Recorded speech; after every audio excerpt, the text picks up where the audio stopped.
want to get the read on this from Joe Lieberman, of course, who's been a very important proponent of getting tough on Iran and making sure that they don't find ways to wiggle around some of these stringent sanctions and the like here, and make sure nobody hops on board to help him out in so doing. Of course, he's the former Connecticut senator, vice presidential candidate with Al Gore in 2000. Senator, very good to see you. You too, Neil. Good to be with you. I'll try to keep my language clean. Yes, don't get salty with us here. On the Iran stuff and what we're trying to do, obviously squeeze it from all ends. Yeah. Will it work? Yeah, I think it'll work. I mean, I give a lot of credit to President Trump, the administration. They've really turned this whole situation around. I always thought the Iran nuclear deal was a bad deal. We gave up most of the economic sanctions on Iran for very little in return, and now the president says that's not good enough. So we're squeezing them economically. That's the one way, short of military action, to bring them to the table to renegotiate a better agreement. So I think this is really a fascinating story.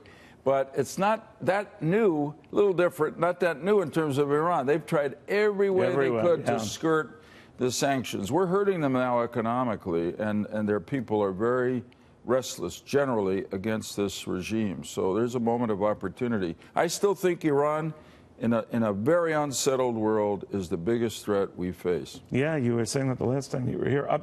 Let me talk to you. You mentioned the president, and of course, he has been speaking out about this sell-off and saying that it's not on him, it's on the Federal Reserve. They're getting cute with interest rates, that the policy of raising rates was loco, crazy in his view, telling Fox and Friends this morning that continues.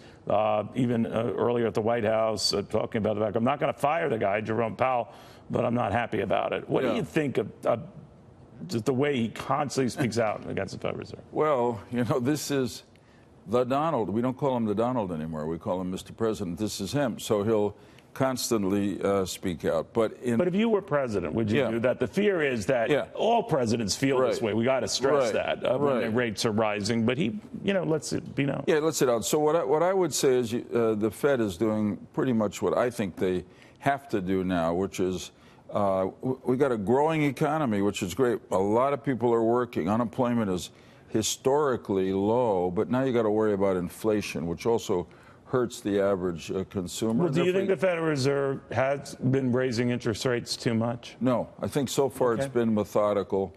But I'll tell you this: the Fed raising interest rates is, in my opinion, part of why the market went down yesterday. Now that doesn't mean that they're doing the wrong thing. It's just the market reacting to a new financial reality, and I think they'll come back. I also, apparently, the IMF report on the impact of rising tariffs because of trade conflict, particularly between the U.S. and China, is another reason why the market went down yesterday. But I'm an optimist here. I think the fundamentals of our economy continue to be strong, and we're still at historic highs for the stock market, and I think after a while it's going to keep rising again. Senator, you mentioned the IMF, and Christine Lagarde, the managing director, had said, among other things, besides those tariffs and all that there's going to be a global slowdown. She also said about Jerome Powell right now that she doesn't see anything crazy about him, and doesn't think that's a fair portrayal of him. Yeah, I mean, look, you can disagree, as many do, including obviously the president, with the policy the Fed is following to raise interest rates, but that doesn't mean he's loco or whatever the term is, that he's crazy. Right. I don't think he is. Let me ask a little bit. Your name has come up as among the replacements to consider for Nikki Haley at the United Nations. Are you interested? Well, I don't think there's any reality to this one, really.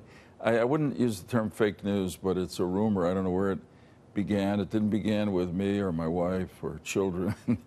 So nobody at the White House has talked to me about it. But you're held in esteem in the international community. You could make an argument that there could be crazier picks, right? How's that for a compliment? There definitely could be crazier picks. Look, as was the case when the president last year asked me to think about becoming director of the FBI. You know, I believe in public service, or as my wife would say, public service is a disease for which they have not found a cure yet. But you ran into grief from Democrats, and you essentially said, the heck with it, right? Yeah. Well, also, the president asked my senior partner, my partner in my law firm, Mark Kasowitz, to represent him in the Mueller investigations. That would have been a conflict of interest. But look, if there was any real interest in asking me to consider this, of course I would.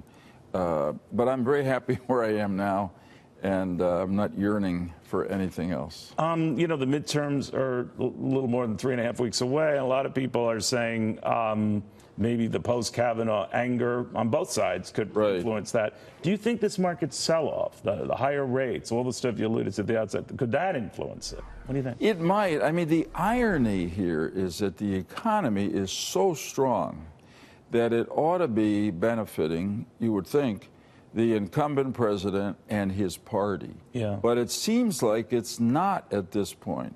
So, and you know, historically in the midterm elections, the out party, which would be the Democrats, do better, particularly when the president's popularity is under 45 or 46, which President Trump's is now. So my guess is if the election were today, the Democrats would take the House, and it would be pretty close in the Senate. The odds still favor the Republicans to maintain a majority in the Senate. And maybe build on it in the Senate. Possible, yeah. Possible. All right. Very good seeing you, sir. You've added about 40 points to the sell-off here, so way to go. Senator Joe Lieberman, on that, so much more.